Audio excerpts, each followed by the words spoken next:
Well, other than that, Mrs. Lincoln, how would you like to play? That was pretty brutal. The Jets lose 42-10 at home to the New England Patriots.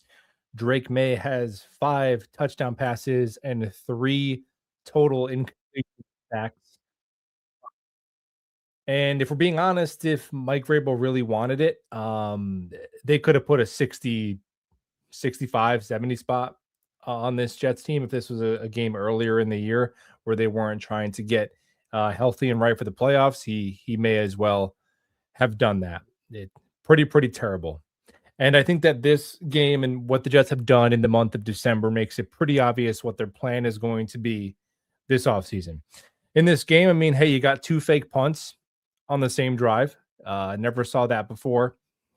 Defensively, right now, the Jets are trotting out the least talented defense in the NFL and the worst between Brady Cook and Max Brosmer, who somehow won a game. Well, somehow it's because they have Kevin O'Connell and Brian Flores and still some pretty good talent in Minnesota. But Brady Cook, one of the bottom 3 quarterbacks who's taken snaps in the NFL this year, I would say quite comfortably, and a defense of just straight up Madden generated guys who not only are not going to be on the Jets next year, but a lot of them will be on practice squads or out of the league level defense. I mean, just a hot knife through butter. Drake May could get whatever he wanted. The no interception streak is, I can't believe they're going to end the season. Well, they'll probably get one. Maybe they're going to get one. End the season with no interceptions is one of the more mind-numbing stats I've seen as a Jet fan, and there's a lot to choose from. There's a lot of competition there, but that one might take the cake. And the Jets in the month of December, they are tanking in a way, and some people like say, "Oh, you're excusing them by saying they're tanking." Like, no, make no mistake.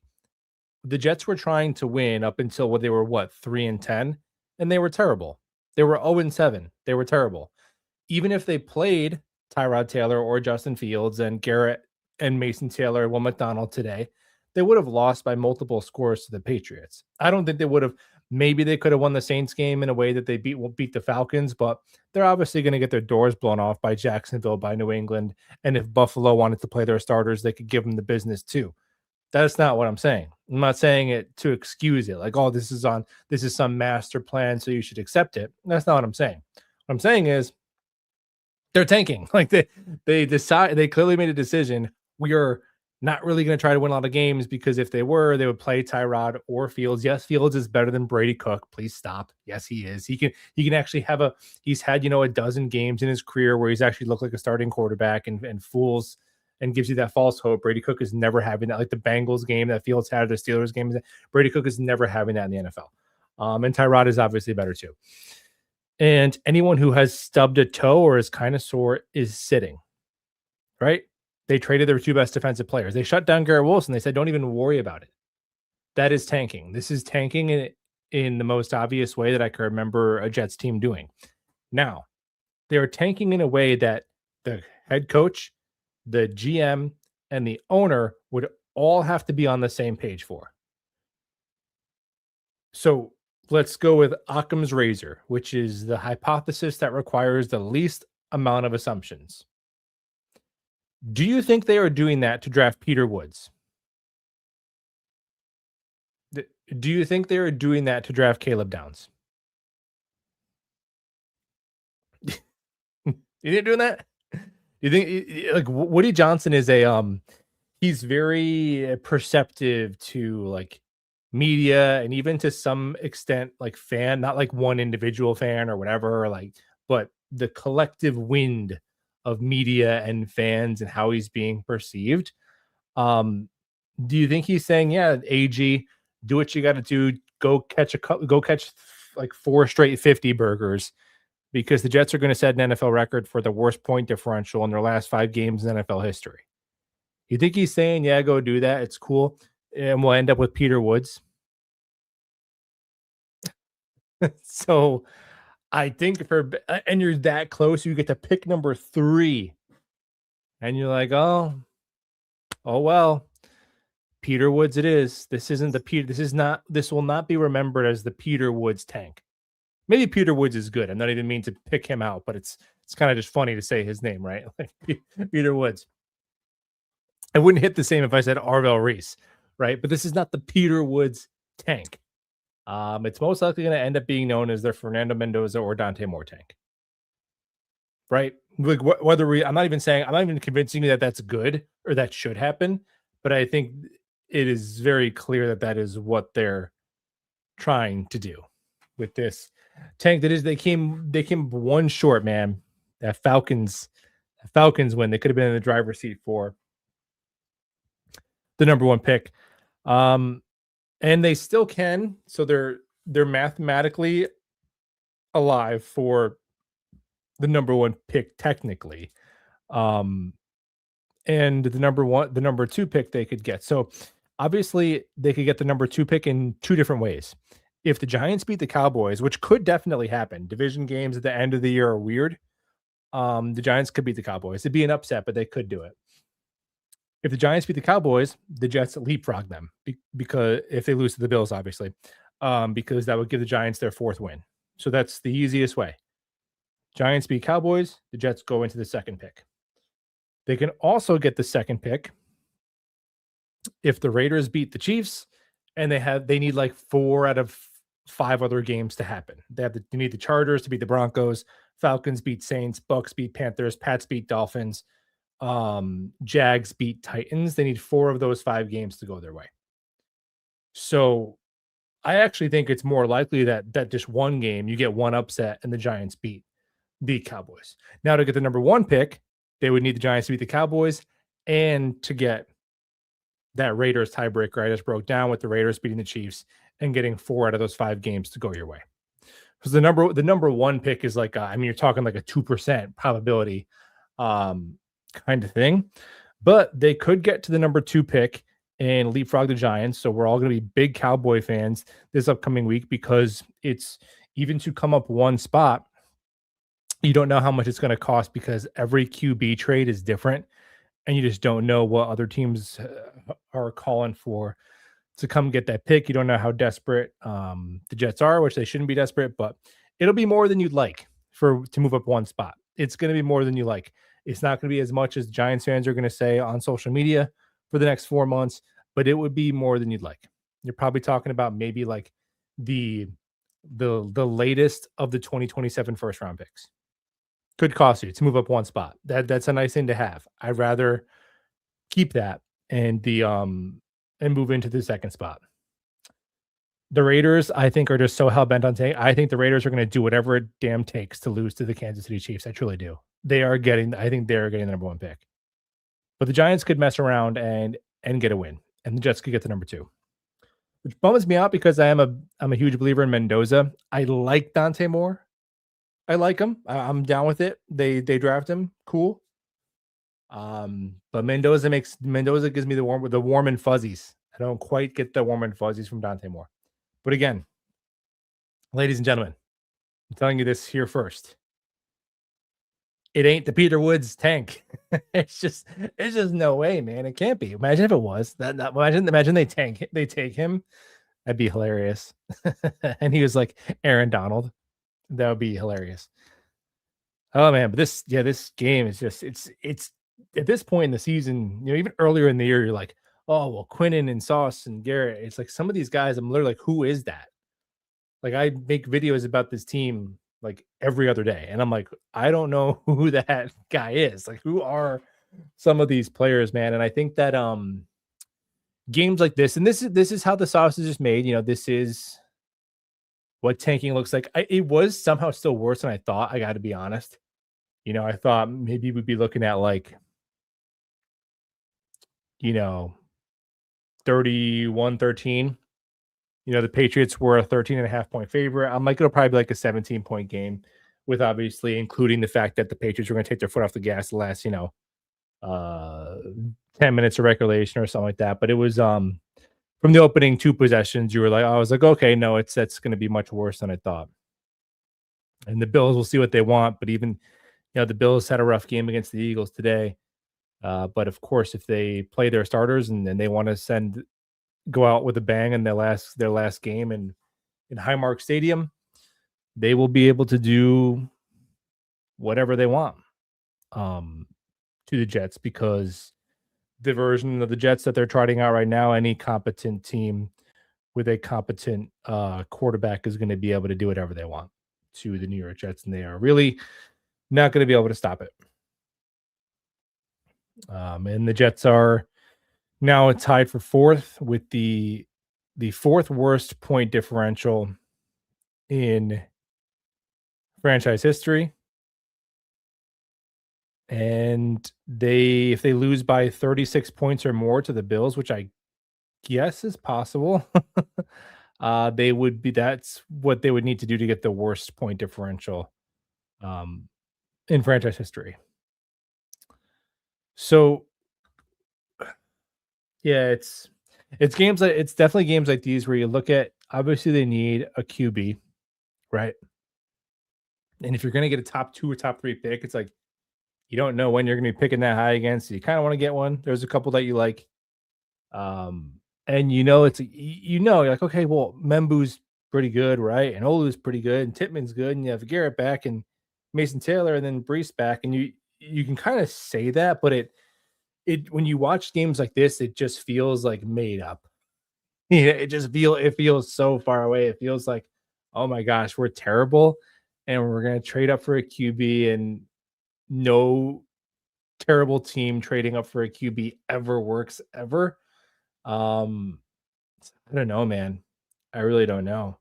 I mean, the past like 3 weeks, I've definitely leaned more towards like they're not going to fire Aaron Glenn and Darren Muji, and I like again they're playing Brady Cook. It is what it is, but I think maybe if you want to go the build the team route and say that you have 2 picks in the top 15, 4 picks in the top 50, 11 draft picks in total. One of your 7th round picks just got turned into a 5th round pick because Morgan Moses hit his playing time number for their comp pick to level up to a 5th round pick, right? And you have top 5 cap space, right? Somehow, even with all the dead money they have with quarterbacks that won't be playing for them. Shout out to Aaron Rodgers. We appreciated your 4 yards per attempt to help out the Jets, man. I knew he still liked us. Yeah, 160 yards on 40 passes. We would have been a Super Bowl contender with him, though. But and you say, hey, build the team, and can you show that you're normal? Because next year they won't be tanking, and next year it'll be fully their culture, and there's no Robert Saleh excuses. And next year it's fully your roster. All the guys who are there because you wanted them. So, like, there's no world in which the Jets are a 4-win team next year, and there's any sort of excuse for it. There really shouldn't even be an excuse for as bad as they were today, to be honest. Like, it's still probably shouldn't still quite be that bad, but okay, whatever it is, what it is. Next year, though, you have to show that you're a normal team. And then if you are, great, you have 3 first-round picks. Trade up for the quarterback. Even if it costs more, at least you had more information on the coaching staff. And I get it. If you have to fire them next year, who are you going to get? Probably you just take your shot on an unproven offensive mind is the best you're going to do, because no Ben Johnson type of candidate or Mike Vrabel type of candidate is going to take a Jets job, right? But maybe this is just an overreaction to this game because I haven't necessarily felt this way the whole season. So it's probably an overreaction to what a game that went as we probably should have expected, but still it just seems like putting a rookie quarterback into this seems not optimal. It seems not optimal. And man. But then again, maybe we can get Peter Woods. We'll tank for Peter Woods, and he will change the franchise. Maybe that is the plan. Maybe it is the Peter Woods tank. I don't know. I'm not at One Jets Drive, man. But if I had to guess, it ain't the Peter Woods tank. And I think at least, you know what? Can we do this? Can we make this compromise? if they're going to take, especially Dante Moore, who doesn't have Mendoza's starting experience, did you got to give him that Mahomes year where he sits for 15 weeks and maybe you throw him out there for 2 games at the end. And if you have to sign 2 veteran quarterbacks ahead of him like the Giants did to make sure that you play the rookie on your terms, like maybe you do that. Maybe do that. Um we we suck. We suck so bad.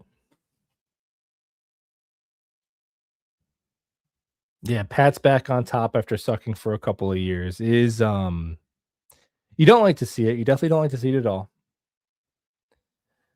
Pat says, "Why don't the Jets fire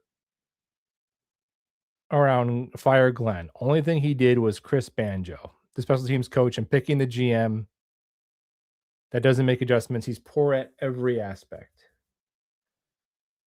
Well, I think the Jets are not firing Aaron Glenn because simply Woody Johnson doesn't ever fire a coach after 1 year. It is really like if you're asking me to sell you on why I fully believe that Aaron Glenn is going to turn like the Jets around, I don't know that I can really make that pitch to you. Um, I mean the roster is terrible. I know people freak out when you say that. Like, look at other bad rosters. Yeah, I got it. If the Jets replaced Aaron Glenn and whatever and Harris with Kevin O'Connell and Brian Flores, they would be better. They would be better with the same roster. No one is debating that. Sean McVay would be better. Brady Cook would look better under Sean McVay. Nobody's denying that. But I'm also looking like just look at just look at the snap counts on defense when you get a chance from this game. Look at the names that were out there. So that's all I really got. That's all I really got for you, man. Because I mean, I guess if I was a fan of another team, and would I be saying, "Oh man, like if Aaron Glenn gets fired by the Jets, we should jump all over that"? Probably not. Maybe if I'm a Lions fan, you're like, "Hey, I'll take him back as a defensive coordinator," right? But I don't know, man. But they're going to be here next year, so you just hope that it can look better. Is really the only hope.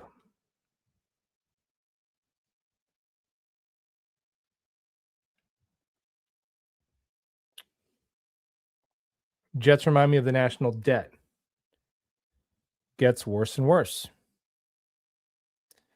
Yeah, the Jets are it's a random comparison, but yeah, they definitely do get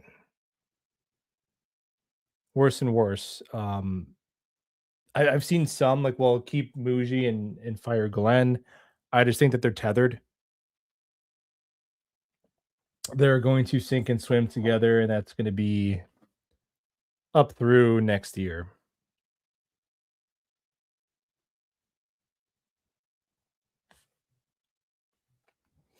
But maybe the Raiders take Dante Moore and we get Mendoza. Maybe neither of them are good. Maybe both of them are good. Who knows, man? I appreciate the super chat. As always. My main I think some fair critiques to me are, look, man, and I love this guy as a person, and I loved I think the player he was about to be before what could but unfortunately be a career altering injury with the Achilles with Jermaine Johnson. Um, you know, reportedly, and who knows, because it's not like the GM of the other team says it on Twitter. But some of the reporters who were on top of what was happening at the deadline said the Jets had a second round pick on the table for Jermaine Johnson, but wanted more because that was their benchmark. They're like, we will trade him for a 2, but apparently it was a division opponent, obviously the Pats of the Bills, so they wanted a division tax, so they couldn't come to a trade. And Jermaine Johnson interviewing after the game, like as soon as his 5th-year option is done, he does not look like he wants to spend any more time in New Jersey. I know he did all of that around the deadline. but I think his wife was expecting their first kid, so he probably didn't want to move in the middle of the year, to be honest, when you're having a baby. Um, but he did not. I mean, and he's just seen nothing but losing here. So, A, is he going to be good? B, is he going to be here? I think maybe you take that second round pick. And with Brees, I want Brees to be back. I still think Brees is good. Brees had, I mean, what percentage of the Jets offense did Brees Hall have today? Brees Hall is definitely a player where if they did trade him, um, I would get it. It's not like he's some completely irreplaceable, like Derrick Henry, Christian McCaffrey type of, back. But good lord, 14 carries for 111 yards and 18 receiving yards. So he had what, 129 yards. How many yards did the Jets have on offense? 307. I mean, he was like half their offense. I would guess a bit lower than that for the Jets. So yeah, obviously, if you were not going to keep Brees Hall, they should have traded him. I think they should have came to him at the deadline and said, "Hey, do you want an extension?" And if he said no, then just trade him for the fourth round pick that the Chiefs are offering. So you got to bring him back. You got to bring him back. Otherwise, not trading him was stupid. He's still good. Did he get over 1,000 yards? I think he did. Had 8 yards a clip today, obviously on that one explosive, helped out. But Brees was making some chicken salad out of chicken shit today. So he's your second best weapon, right? So keep him. John Mechie pitched in a little bit. It's nothing much else to say about the offense. Arian Smith is definitely it's disappointing. That's very disappointing because they have every reason to try and play him. Stone Smart existed. I think Stone Smart maybe should have existed before, to be honest. Like athletically, it seems like better than I don't know. He seems like a better receiving threat than Ruckert.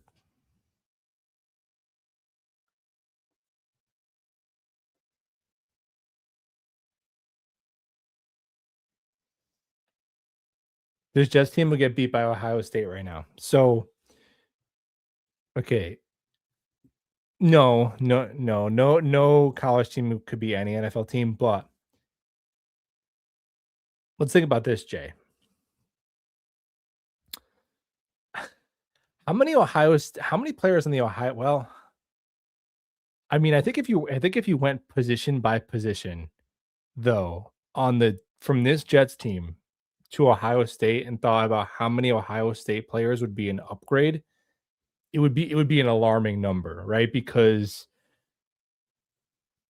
I mean, Jeremiah Smith and Carnell Tate, if you just put them on the Jets like that might be might be your wide receiver 1 and 2. I mean, come on. That's a guy who's going to be a top 10, a top 15 pick next year and like a top 5 pick the year after that. And Caden McDonald is probably starting on at defensive tackle. Arvell Reese is starting somewhere on your front seven. Caleb Downs is your best safety. Sonny Styles would start at linebacker. So, is Julian Sain better than Brady Cook? Probably, yeah. Yeah, so okay. It's not that far off.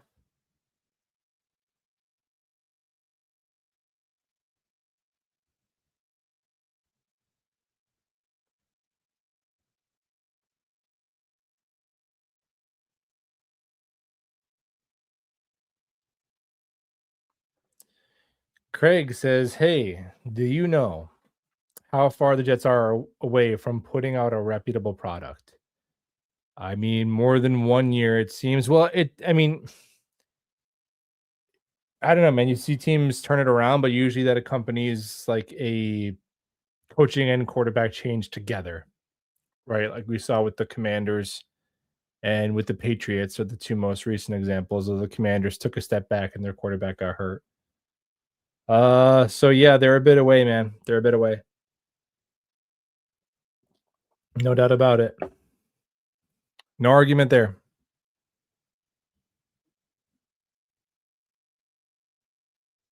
Yeah, we are gonna destroy some young quarterback's life. I think somebody should notify Dante Moore's family. Like before, don't let her just find out on TV. Give that woman time to accept that her son is gonna be a New York Jet.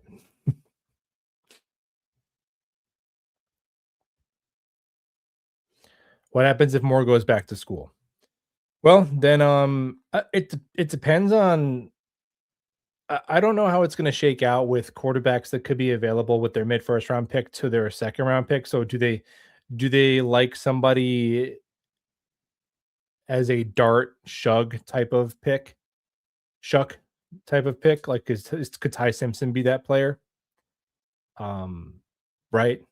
So there's that. But in terms of quarterbacks who you're going to take at number three or number two, yeah, if Moore goes back, probably not, unless Simpson goes on a run in the playoffs. I think he is the only one who has the capability of raising his stock. Like if Bama just goes all the way and wins the championship and he plays lights out, then maybe he could be in the conversation. But who knows? Like I don't know what do the people whose opinions matter on this think of these quarterbacks. I think we learn more as stuff kind of leaks, into the spring. But I don't know. Are there GMs who like Dante Moore over Fernando Mendoza? I'm sure.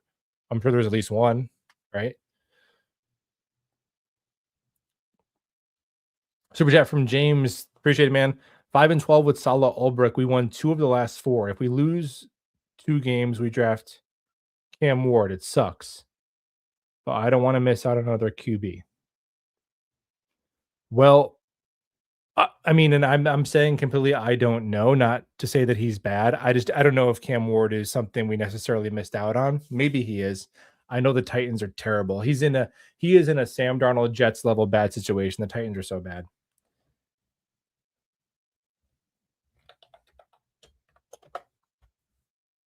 But I hear you, man. It would be to do a tank.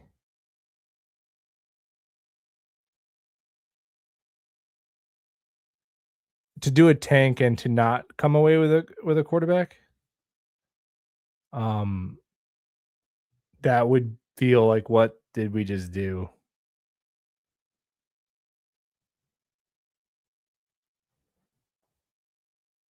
You know.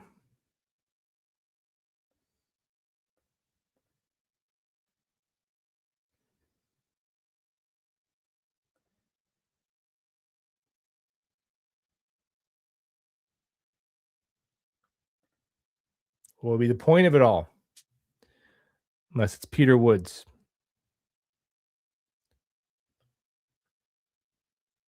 Let's look at our tankathon now that's updated. This is so sad, man. I was watching the early slate with Bills fans who are talking about the 3C or the first round bye, and I'm like, you guys can all go to hell. We're looking at tankathon. Oh.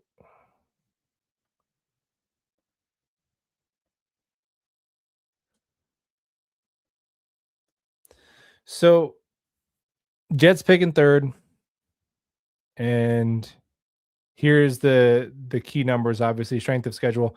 The Giants, like this is done. It's very very unlikely the Jets are catching the Giants in strength of schedule. So really, to leapfrog the Giants, almost assuredly the Giants have to win against the Cowboys. But if the Raiders beat the Chiefs, the Jets could absolutely close this gap with strength of schedule with the Raiders. And looking at the matchups that are required for it to happen, it's not crazy. It's definitely not crazy.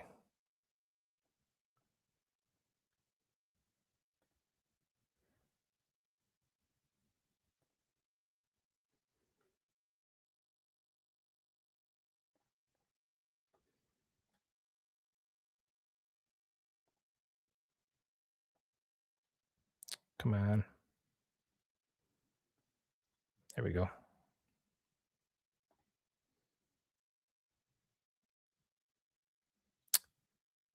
Oh, it was long. Get that off the screen. There we go. We shall see.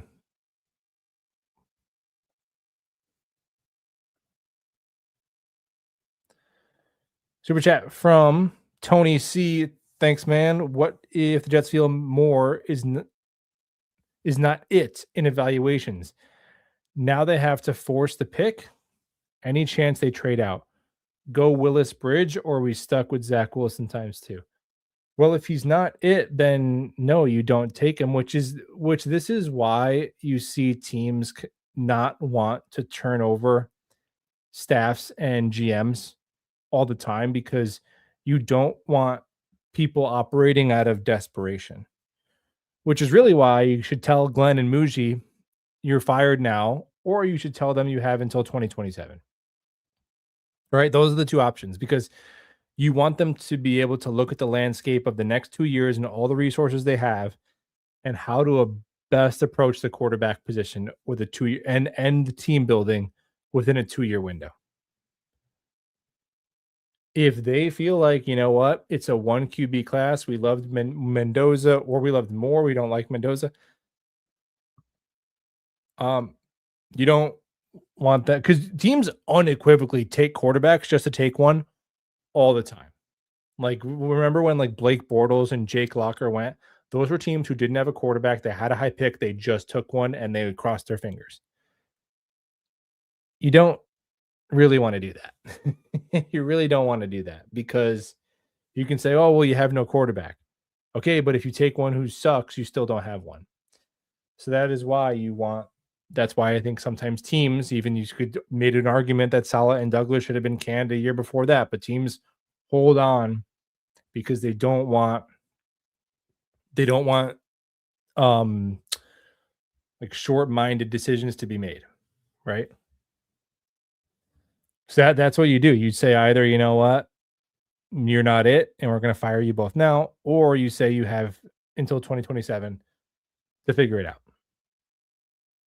And then if they win 2 games, you lied to them and you fire them anyway. But that's the messaging you want to give. That's the messaging you want to give.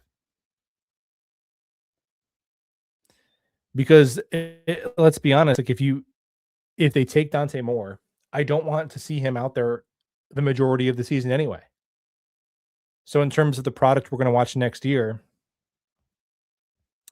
it doesn't matter a ton. Even if they can get Mendoza, yes, I would much rather.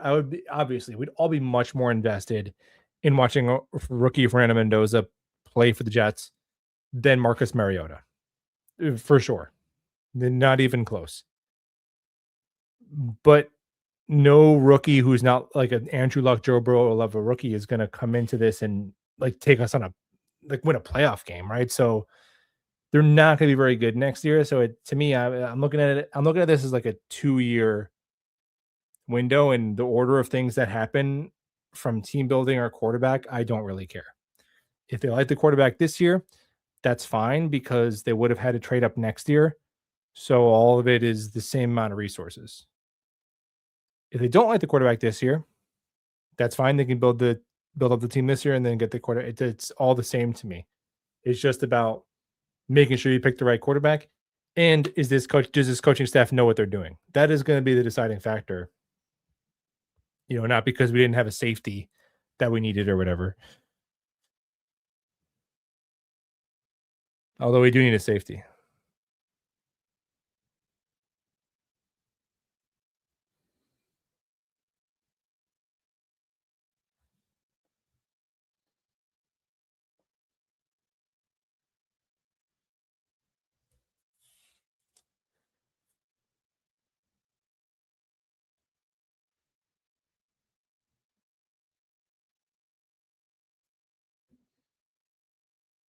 Yeah, the Chiefs should forfeit. Come on. And the Cowboys too.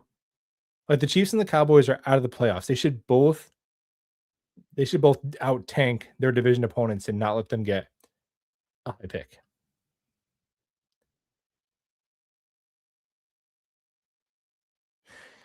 Mendoza going to Vegas. Jets should just stay at 3, maybe trade back or take best player. I take Ruben Bain, but we'll see what the Jets do. Yeah, trading back would be obviously if you're not going to take a quarterback, trading back is usually the next best thing that you can do most of the time. What is really unfortunate about this particular draft is that there doesn't seem that it's a very weak tackle class because that is a position that teams are, will definitely come up for. And the Jets have tackles finally. So that's a bummer. I wish there was some Joe Alt level tackle that some team would trade for from 8 to 3, and we get, a second and a fourth round pick or whatever for it. But that's not the case. So yeah, I would agree. I would agree. Trade back. Bain. So I had off from the day job for like a few days in a row, and I started really dug into draft homework, mainly just the first round. But got on fired up my old cut up subscription, started watching the all 22. We're back, man. It sadly that is actually the most fun part of doing content about the Jets, just because they haven't been good, but the offseason is the most fun. At least this one will be fun because there's a lot of resources and there's a lot of different directions the team could go. Quarterback, no quarterback, all these picks. So it'll be fun, debates and all that. But when I was doing that research, Bain is I don't know why we haven't really been talking more about him. I hear a lot about Downs, a lot about Reese, a lot about the receivers. I was watching Bain and I'm like, yes. It's the same way I felt honestly when I first watched Armand Membu last year, where my thought was, I'm like, what am I missing when I watch Membu? I'm like, somebody smarter than me explain to me, what am I missing? Is there some like, oh, that technique he's doing right there, it won't work against this competition and this move? I was like, what am I? And I never found out. And then Armand Membu is awesome. And that's the feeling I get with Ruben Bain, who is just now his length is not ideal. People said that about Will Campbell. Will Campbell was fine. But Bain is just a powerhouse wrecking ball she's built like a true throwback end, who could probably he's strong enough to kick inside on obvious passing down. So I think he could kind of solve multiple spots for you on your defensive front. So right now, if they're going defense, like if they're not going quarterback and they don't think a receiver or whatever is worth it, if they're going defense right now, Bain would be my pick over the Ohio State guys, over Downs or Reese, just because I'm gonna go with the edge over safety if I love them both. And Reese has to have a home base. Reese would be I made a whole list. Reese is high on my list. Reese is a monster, but it's like, oh, he's a hybrid. So I'm not buying a RAV4. I don't give a shit about a hybrid. What are you doing? Because you got to pick one. Like Micah Parsons is not a hybrid. You can call Von Miller was a weak sideline. No, I know he was, and he dropped back in coverage 3 times. Von Miller and Micah Parsons line up somewhere on the line of scrimmage and go get quarterback. That's what they did. You can be is he an Andrew Van Ginkel? Okay, that requires a lot of a projection onto his like awareness and all that. So to me, Arvell Reese, it's like gain 12 pounds and live at edge. And if you're not doing that, then you're not a top 5, you're not a top 3 or 3rd overall pick.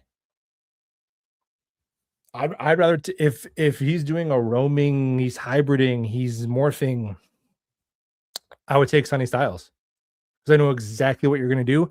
I know you're going to be elite at it. Hybrids at the edge linebacker hybrid is where's the one that's doing it? That's hybriding. That's like making all pros. But we will have plenty of time to talk about that. Unfortunately, would you trade the worst 2027 first round pick to go up one spot? So obviously this is being framed as that is the price it would cost. That is what you have. So you have to pay that or you're staying put. I mean, yes. Yes, probably, because it would probably be what the Packers pick. So a pick in the mid-20s, which is high. That's still a first round pick. But yeah, probably do it. And I think that's a reasonable expectation of what it could cost.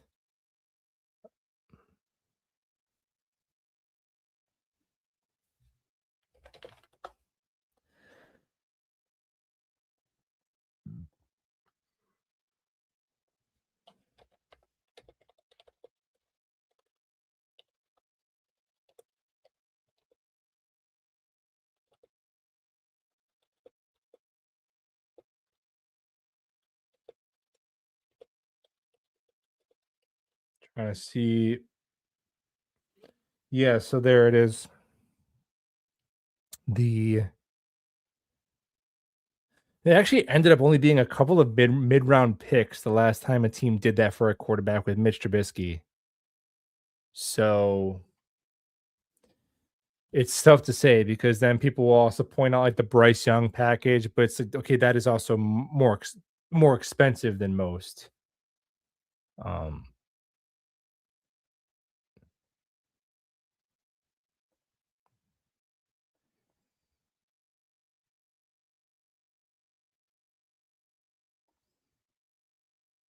but yes, to answer your question, I appreciate the super chat as always. Troy says, "I say build the team with the best player available and find a decent QB with a trade." Yeah, I mean, to build the team, I don't have any argument against it. You know what I mean? I don't have any argument against it. Is McDonald still playing? No, McDonald is on injured reserve, so McDonald's done for the year.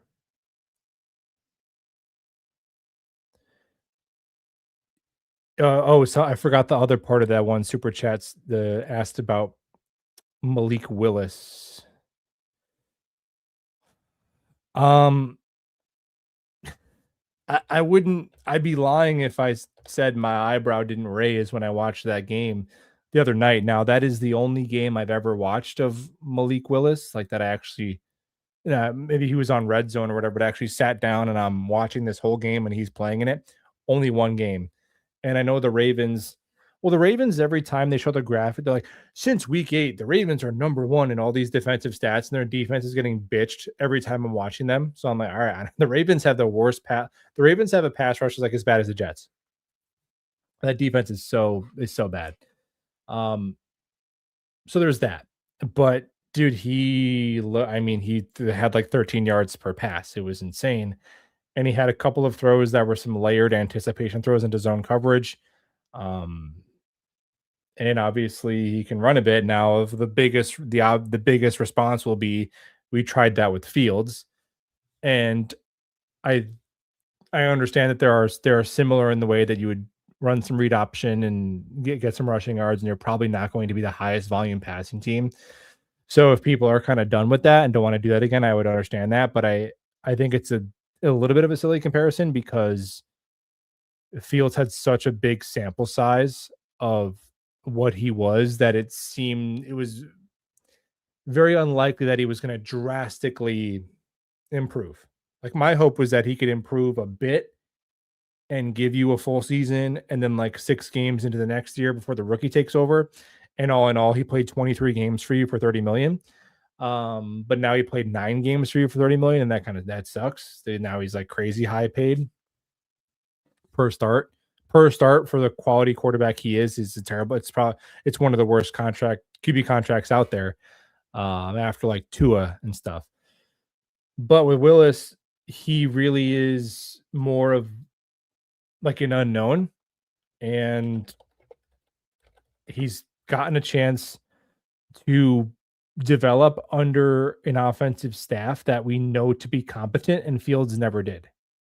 Because I know he played a little bit with Arthur Smith, but we saw that offense score 6 points today in Cleveland. I don't know if I'd call to me LaFleur is like you. That is QB school.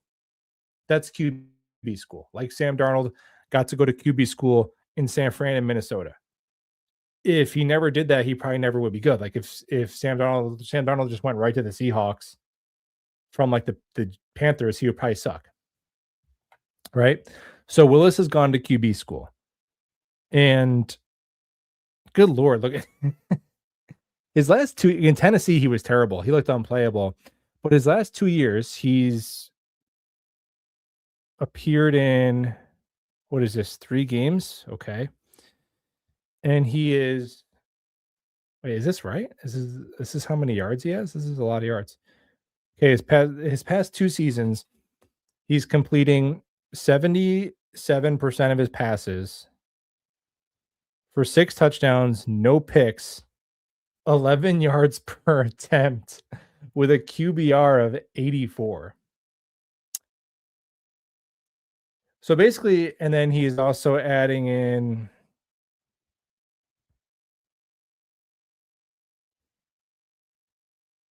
and in those handful of games, he has just under 300 rushing yards and 3 rushing touchdowns at 6.2 yards per rush. So basically, he's like prime Lamar Jackson. He's like 2019 Lamar Jackson. Someone is going to give that kid a stupid amount of money. It might be the Jets. As long as if you could do it for 1 year, I would do it. If you could do it for 1 year, I would, because the thing that sucks about the Fields thing not working out is how much dead money you have the following season. But the bottom line is the Jets are gonna add a veteran quarterback. So what's your flavor? If your flavor is a Malik Willis, is it Kirk Cousins? Is it Mac Jones? Is it Marcus Mariota? Is it Kyler Murray? I think Malik Willis to me sounds better than all those names, to be honest.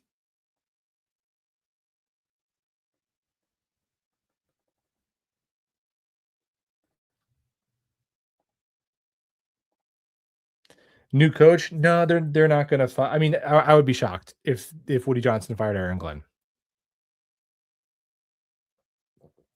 I would be shocked. So I think sometimes people assume me not entertaining that is a way of defending Glenn or saying he's good. That's not a claim I'm making. I'm just saying he's almost assuredly not going to be fired. So it's not like a discussion point, really, to me. Now, maybe next year, if they look this bad by freaking Thanksgiving, it'll be a discussion point for sure. I think even before those trades, like those trades really, and who knows, we're not in Woody Johnson's brain, but once they shipped off Garrett and Sauce, it was like, okay, they're probably going to get a second year regardless of the record.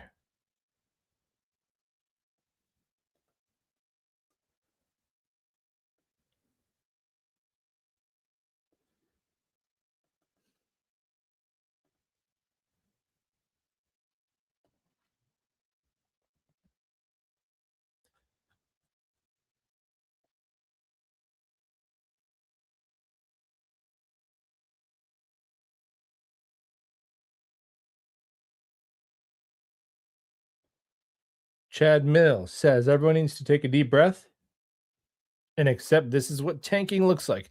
This is the anatomy of a tank. This is how the sausage is made, everybody. And it will look better next year. It could look better next year. I don't know. The Jets defense in 2021 was like the worst in the NFL, and they were top 5 the next year. It still somehow seems like this defense is further away than that one, but you can do it. You can turn it around pretty quick. It's possible.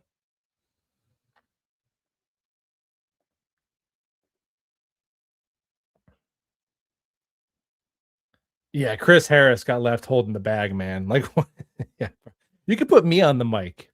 You can put me on the mic, and I'll dial in the calls. What difference does it make?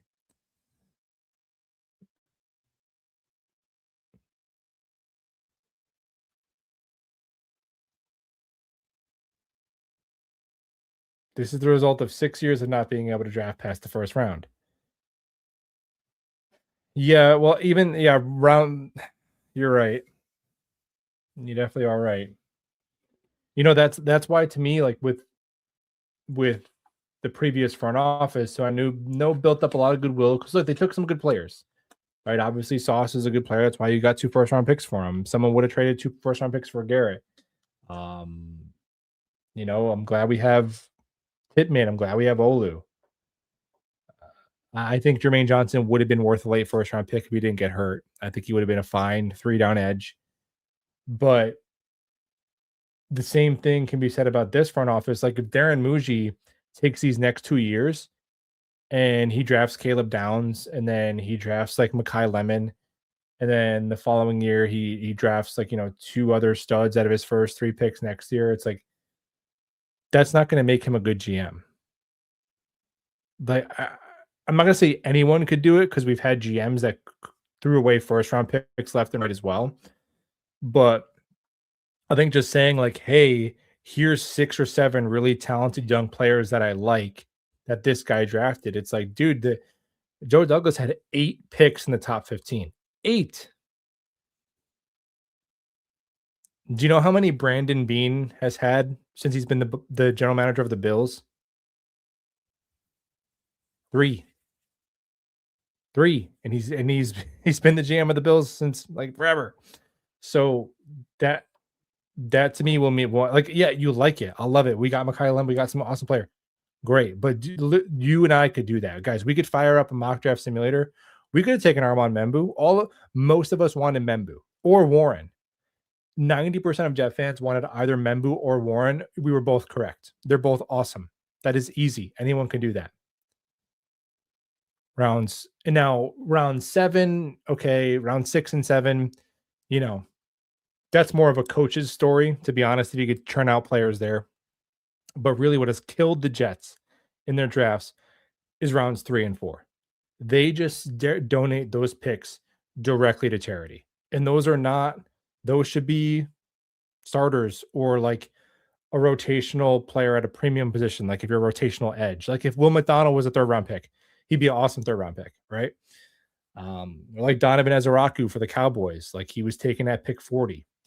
He's Will McDonald, instead of pick 15. So that's how you got to build out your team, man. I mean, look at some of these good teams, and that's where they made the rounds 3 through 5 is where they make their money, man. And it catches up to you. Like Joe is saying, it definitely catches up to you. And then obviously when you turn over coaching staffs, now the late round picks like that were solid guys, Michael Carter, Sherwood, or Quincy off the scrap heap. It's not like a guy like Olu. Olu is going to be fine in any system. Garrett Wilson's going to be fine in any system. Sauce, Quinn in any system. But those guys, it's like, oh, those were solid guys. And now in a new system, they're not good. Bryce Huff, he can only play with Salah. So that's the nature of turning over your coaching staff too. Those guys who are only good in a certain system, now you have no use for, and now you have to find your version of those guys.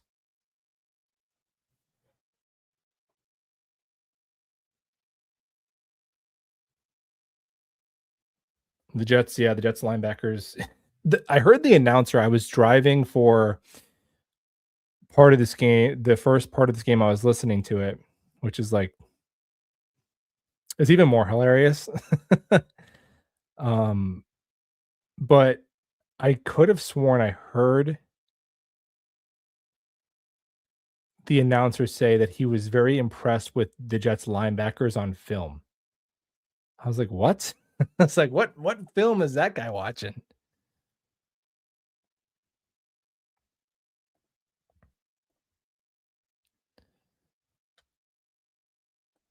You don't get the Bane hype. You're not seeing the sack production. I mean, dude, just in the cut-ups I watched, he had many sacks. Maybe that. I mean, am I imagining this? He was sacking the quarterback a lot. It could be 100% wrong. And actually, I know I'm not wrong unless I watched a different year's film because he was sacking the quarterback quite a bit. Let's grab his nerd stats, shall we? Say Ruben Bain Jr. Season stats. Okay, he had 10 sacks this past season. 4 the year before, and 9 his freshman year. So he's got 23 sacks. That's good enough production to me. 2 forced fumbles this year. He was second in pressures with 86. He was first in hurries. Dude, Bane is an absolute monster.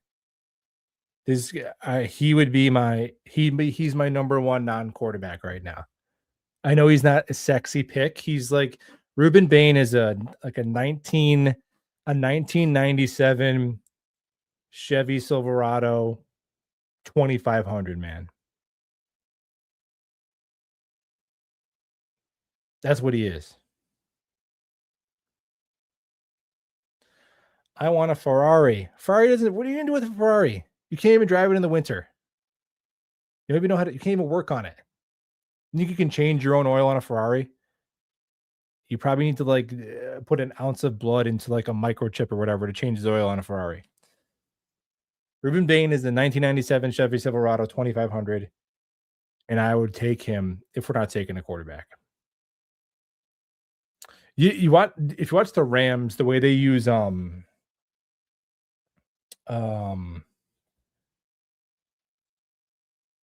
who is that dude on the Rams? Is it Turner? I think his name is Kobe Turner. He single-handedly was dominating the Seattle Seahawks. Yeah, Kobe Turner. He's 6'3", 290.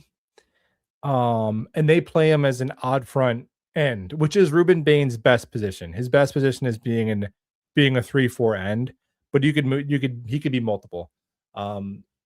And I think that's like just that kind of play strength and that relentless nature. That's who he kind of reminds me of. And Kobe Turner has, 25 sacks in his 3 years in the NFL. And is awesome against the run. And I think Bain even has like a little bit more juice than him.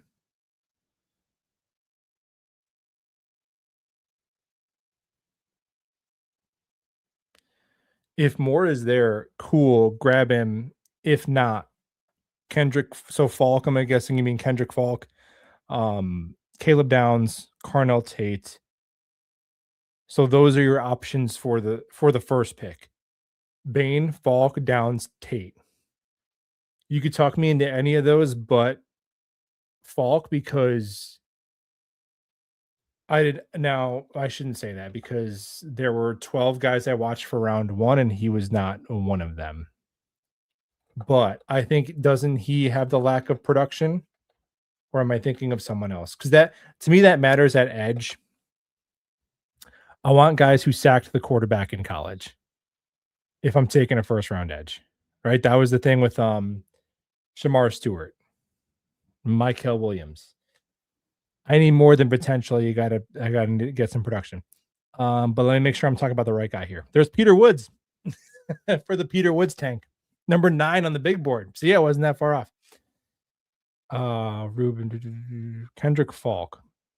Okay, so this is 6'6", 285. So he's a big dude too.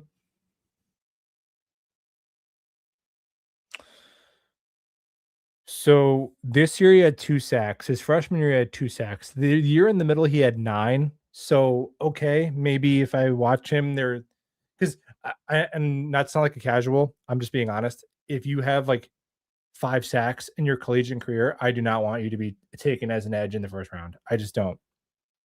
But he did have 1 9-sack year. So was there an injury? Is there some context there where you could talk me into that 2024 version is the best version of him?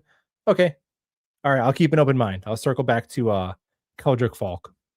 But also Keldrick Falk sounds like an egregious Jets bust. That's just a bust name, Keldrick Falk. I'm sorry, it just kind of is. But yeah, man, you could talk me into. So my receiver is Lemon. I think Mekhi Lemon is like the Adam Thielen of Amon-Ra St. Brown's. Lemon reminds me of JSN in a way that I think he has a high floor and a high ceiling. Like he's going to be awesome, but he might be elite. Carnell Tate. Now Carnell Tate has. I mean, he reminds me of George Pickens, where the hands are just disgusting. And he had no drops this year and an 80% contested catch rate. And it was a decent number of targets. It was like 11 of 13 or something on contested catches. So that is his the ratio of lack of drops and contested catch rate was historic for Tate, and his body control. Now he's probably going to run like 4.6, right? So I mean, he's not going to be the best separator, but it reminds you a little bit of Roma Dunze and with the body control and and the balance and the toe drag swag, but also a little bit of Pickens with the hands. Now there's always that risk on betting on guys who have to live as contested catch guys, but his skill set is so nasty there. But I like Lemon a little bit better than Tate, just because I think the way most receivers produce in the NFL is separation and yak are the top two ways more than contested catch guys. Jordan Tyson have not gotten. It didn't get to Jordan Tyson, so I have nothing meaningful to say about him. But apparently, a lot of people like him too, so I'll have to check him out. But I did not get to Tyson. I know he's got some injuries as well. Okay, so yeah, you could. I'm keeping an open mind. I'm picking up what you're putting down so far. So you're saying Bain, Falk, Downs, Tate, first pick. Okay, then Simpson if he's there with the second pick. I'm assuming you mean the second. First round pick. Okay. Or Sorbsy. I think Sorbsy went back to school. Isn't that the kid from Cincinnati?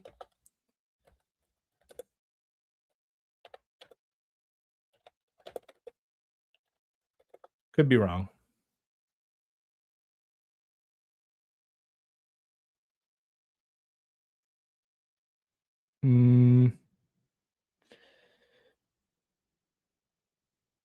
It seems like he hit the portal. So unfortunately, he won't be eligible. But the rest of it, man, yeah, I have no gripes. I mean, Simpson at this point, would I want to take him in the first round? I don't know, man. Quarterbacks, it's a tough evaluation. I definitely will. I'll plant my flag less with the collegiate quarterbacks and other positions for sure because it's so. And there's just a lot. I think there's a lot more like knowledge of just everything. Whereas like when I'm watching Ruben Bain, I'm like, yeah, dude, he's kicking that guy's ass all the time and sacking the quarterback. That's probably gonna be good. Or watching Garrett Wilson, I'm like, no one can cover this guy. He moves different than everyone in the country. He's gonna be good. Or Armand Membu is a wall. The guy trying to get to the quarterback never gets there. That's probably gonna work. With quarterback, there's just a lot more. There's a lot more you have to know to like turn on the film and feel like you're really gonna get valuable information. You know what I mean? So it's a little more of a vibes thing. And Mendoza passes my vibes test, and he just crosses off some things that I like.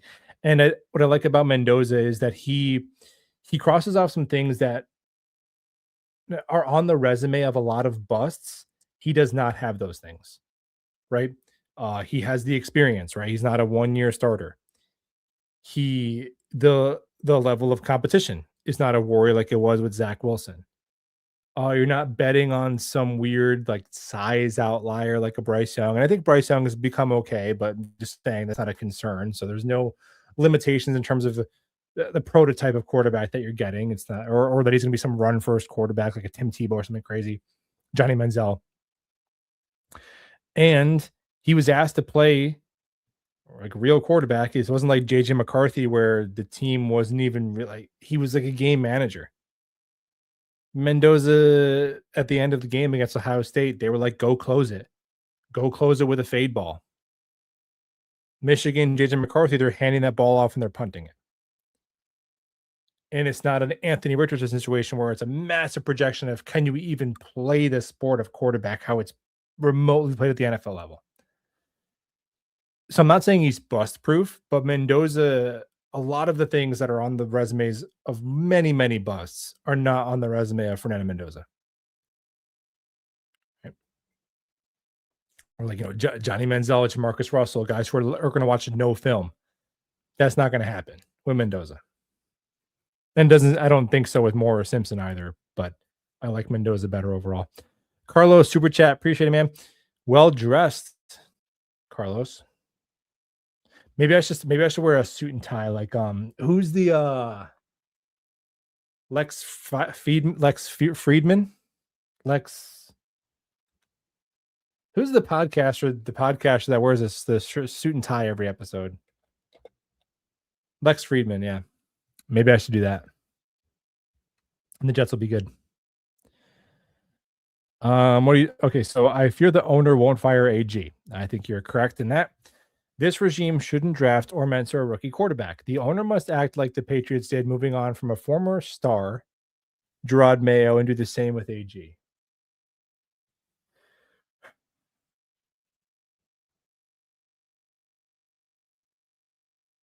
I mean, I guess my best way to answer this is if the Jets moved on from Aaron Glenn, would I be incensed? Like, oh my gosh, how could we do this? We definitely had our guy, we let him go. No. Um,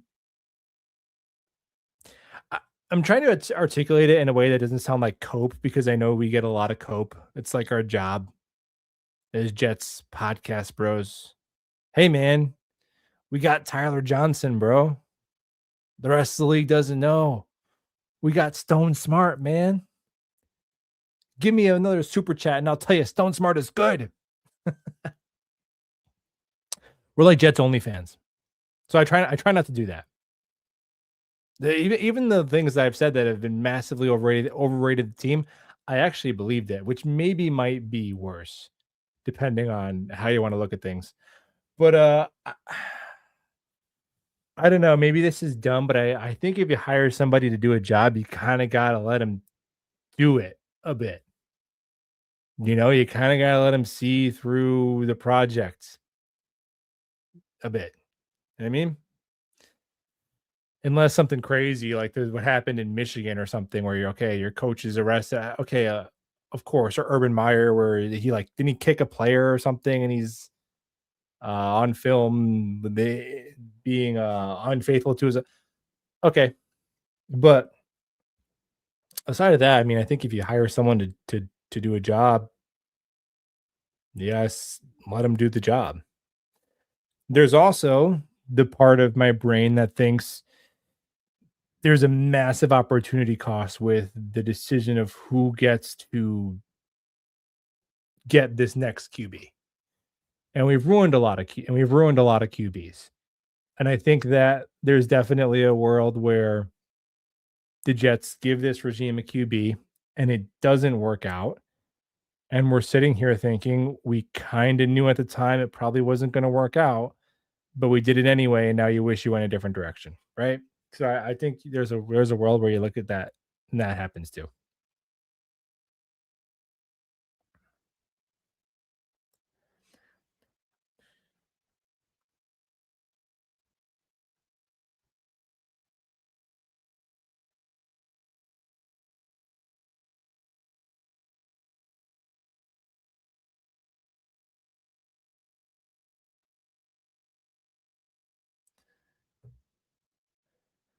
No Jet head coach would want to come here if you fire Glenn after year one. So yes, if the Jets move on from Aaron Glenn, they would be obviously not a very desirable location as long as your boss is Woody Johnson. And it's not like you have anything else to offer in terms of, I mean, it's not like you have great weather or taxes or some other, thing that's pulling people, or it's some historically good organization. There's not much. So it wouldn't be a desirable job. Now to play devil's advocate, my pushback to that is if you fire Glenn a year from now, you're still going to be the most undesirable job. So, like, to the people who want to fire him, I don't think that really works as a rebuttal because you're not going to be desirable job anyway, even if Glenn doesn't work out, right?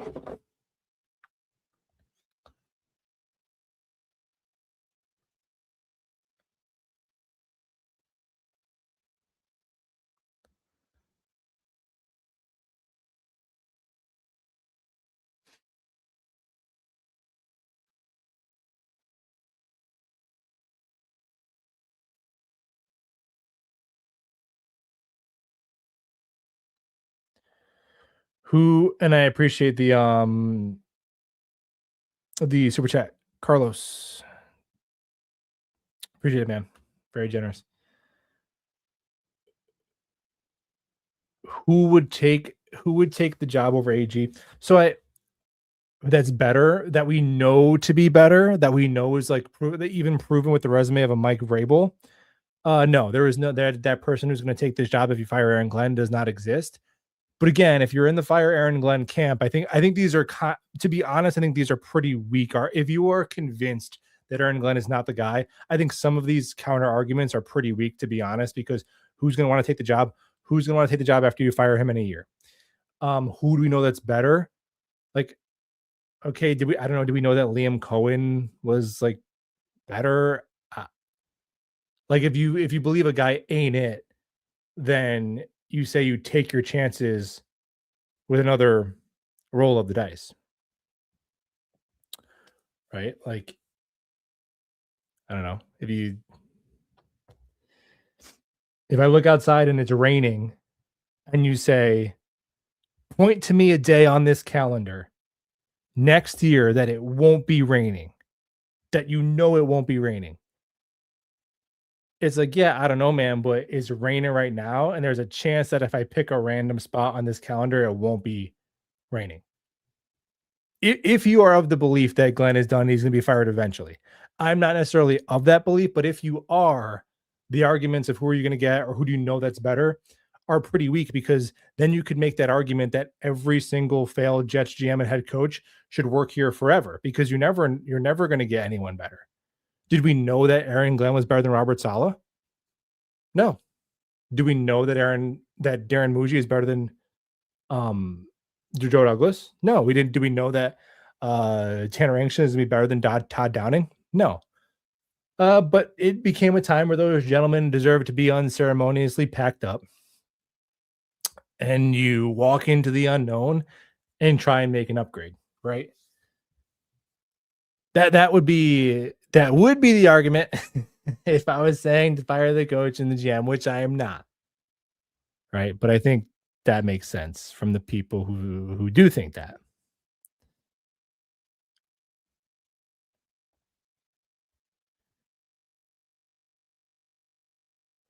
Did I see Sauce's new tweet? No. It could be about anything. Like, I have the amount of the vast variety of topics a Sauce tweet could be about could be a lot.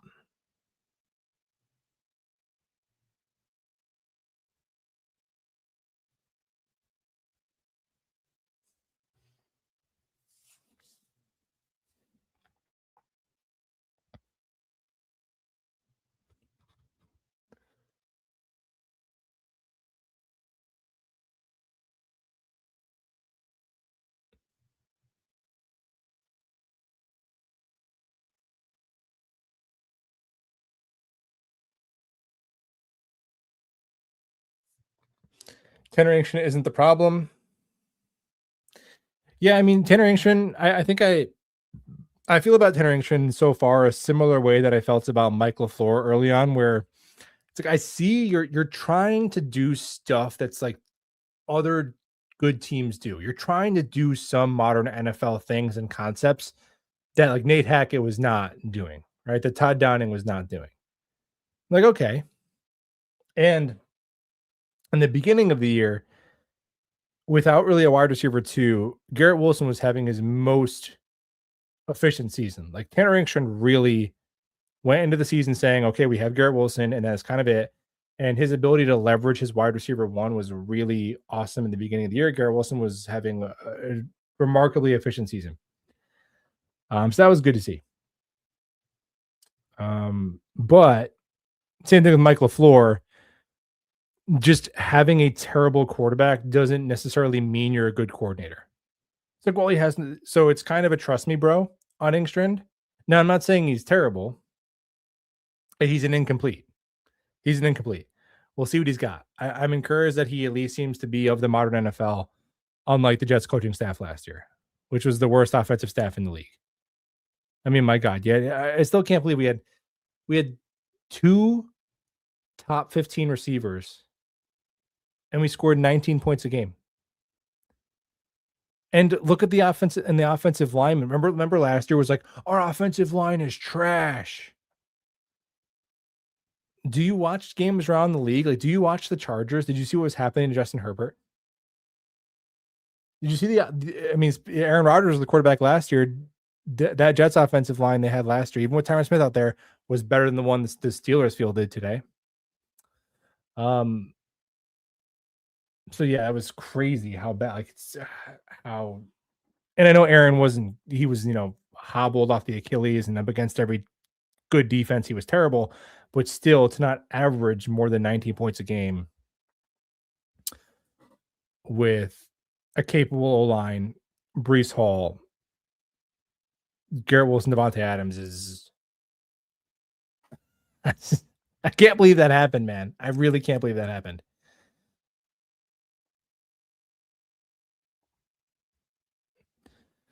Carlos, again, appreciate it, man. John, dude, guys, John Gruden, I'm going to tell you, John Gruden is not going to be an NFL head coach again. I'm not even saying whether he should be, whether he'd be good, bad. I'm saying John Gruden is not going to be an NFL head coach again. We got to let that one go. But and Mike McCarthy are prominent NFL head coaches who could transform the New York Jets immediately. I have significant reservations on whether or not John Gruden and or Mike McCarthy could transform the Jets immediately, to be honest. I'm not quite convinced of that. Under Woody, the team rarely hired a former head coach, Adam Gase being the lone exception. You are correct in that, is that Woody definitely prefers first timers because Woody is an egomaniac, so he wants to be the genius who found the next Bill Parcells. Right? He doesn't want to take some retread. And he doesn't want that person who has, oh, that guy was good over there, now he's worse under you.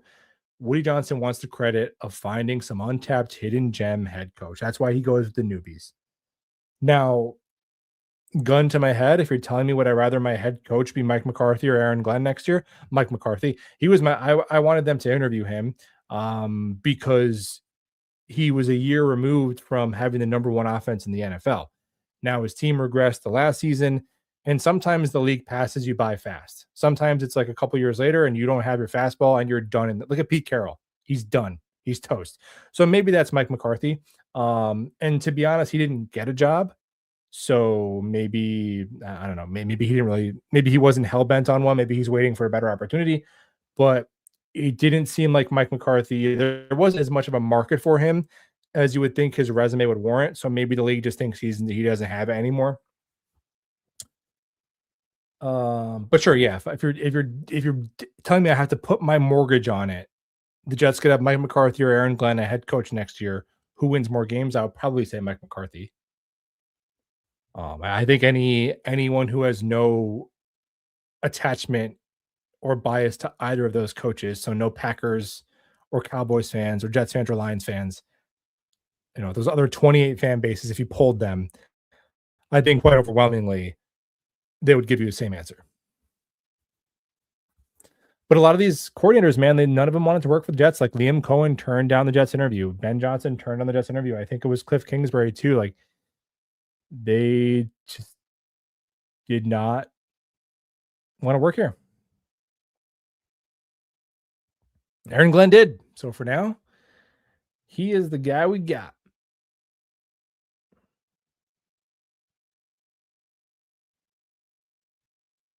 And it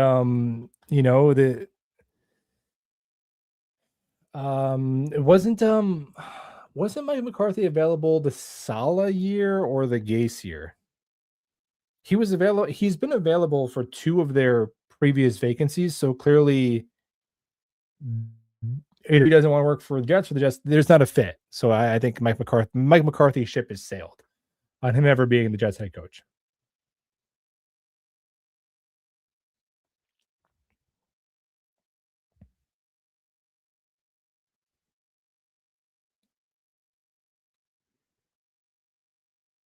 You can tank without being this bad.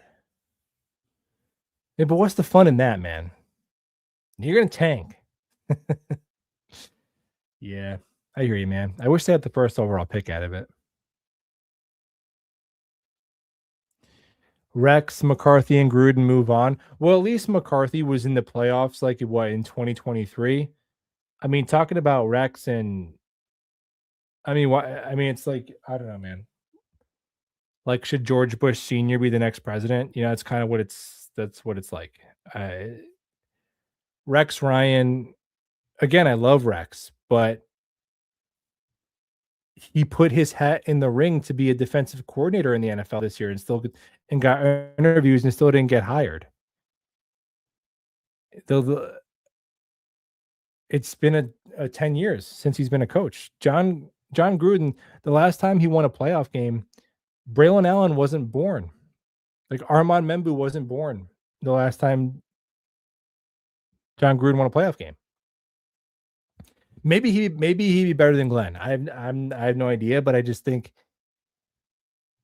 those are names that are said where it's like, dude, it's like a noise. When someone says John Gruden to the Jets head coach, I hear like a noise. It's like a grunt. Like I don't know what to do with that. Yeah.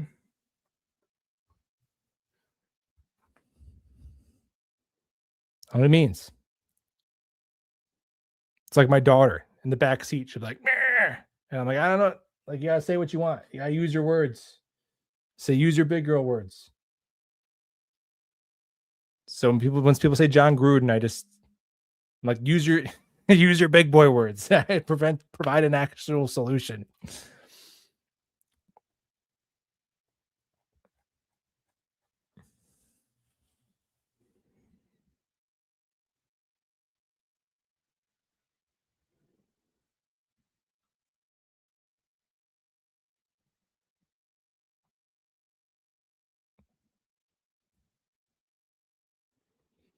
Did the Jets almost get interception today? Maybe they did while I was in the portion of the game while I was listening to it, but I didn't catch one. I'm gonna be on.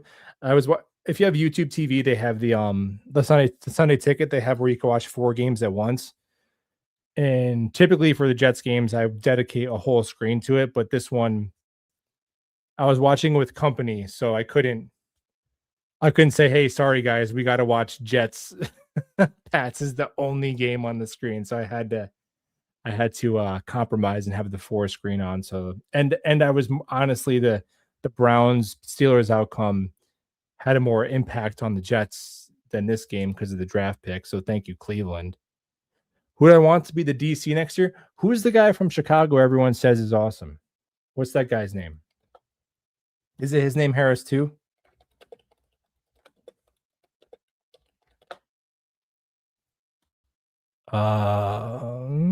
Al Harris. All right. Apparently Al Harris is the guy. But if Cleveland cleans house, I would want Jim Schwartz because he's experienced and he's had success in like multiple stops. So I'd want Jim Schwartz as DC.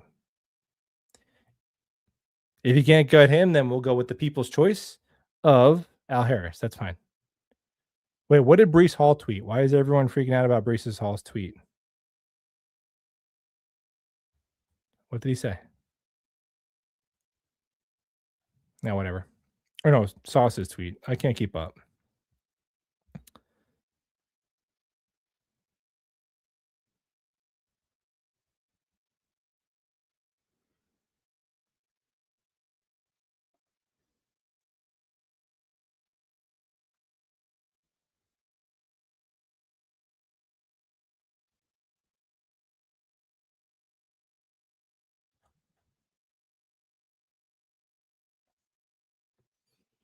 Hire Ken Dorsey as QB coach.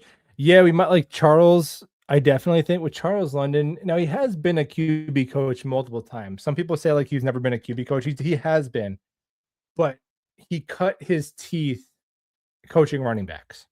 Right? He played running back and he cut his teeth coaching running backs. Now the problem is, here's the problem. The problem is that problems are easy and solutions are hard. Obviously, you'd say you'd want an experienced quarterbacks coach who has a proven resume of developing quarterbacks. Anybody like that would have job offers as an offensive coordinator. Or if they're going to be an assistant, they're going to want to go be an assistant with like Sean Payton.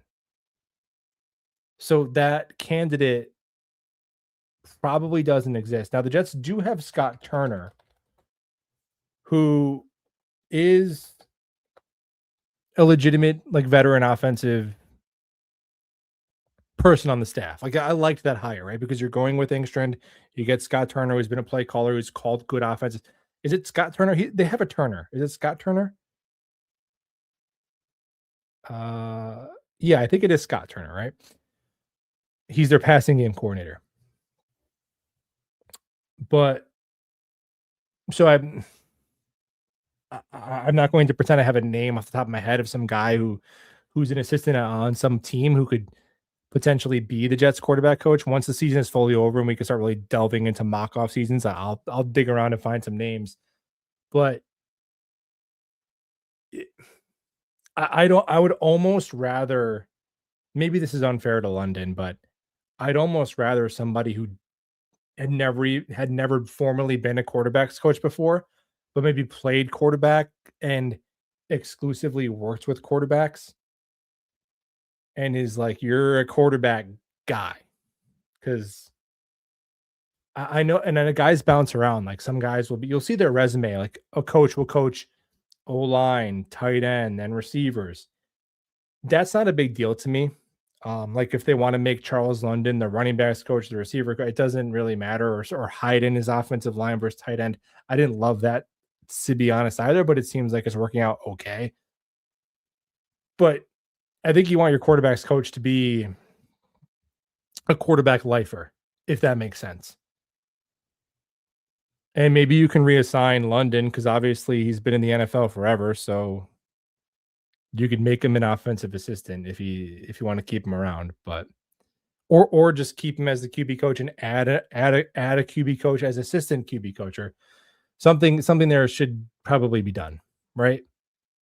And that's one area where, because I don't know, like, does your running backs, how much does your running back coach or your linebacker coach matter? I don't know, but a quarterback coach I think matters. I think for sure. Yeah, Pennington, I don't know if he want to do it, but I'm sure he'd be great.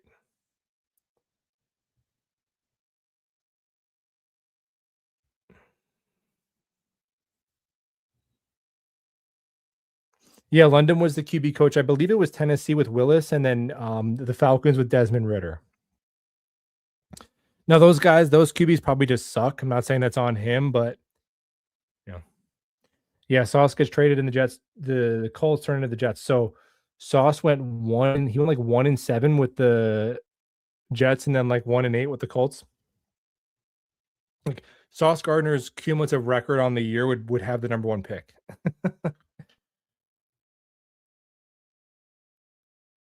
Yeah, Sauce is helping us out, man. Those picks. That trade, I thought the trade was great when it went through, and it's aging to be even better. Because you got to think like, what was AD Mitchell's market in a vacuum, like a 4th, maybe. So you kind of look at it as like probably going to be 2 top 20 picks and a mid rounder for almost.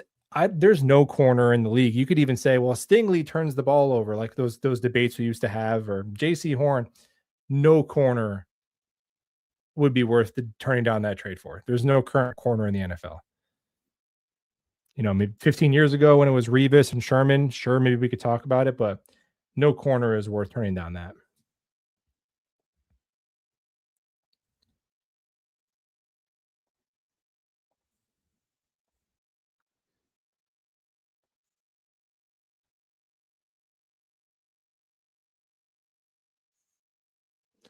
Mosley, yeah. Well, I think the thing about things like that, like Mosley or Chad, or people used to say with Mangold, rest in peace for offensive line. Like you have to come in and you have to be an assistant first. You have to learn how to coach, I think, a little bit. So I don't know if those guys would want to do that. Maybe I just want to be a linebacker coach. Like I think you'd have to be kind of an assistant linebacker coach or an assistant for 1 year. I don't know if you could just go from being a player to say you're going to be a coach right away, even a position coach. I think you probably need to work your way up a little bit for a year or 2. And I think guys who just got out of the game maybe don't necessarily want to do that. But I'll leave it there. Appreciate you guys hanging out. If you want to hit the thumbs up on your way out, that'd be appreciated. And go Jets, or don't go Jets yet. Tank one more week next September. Go Jets.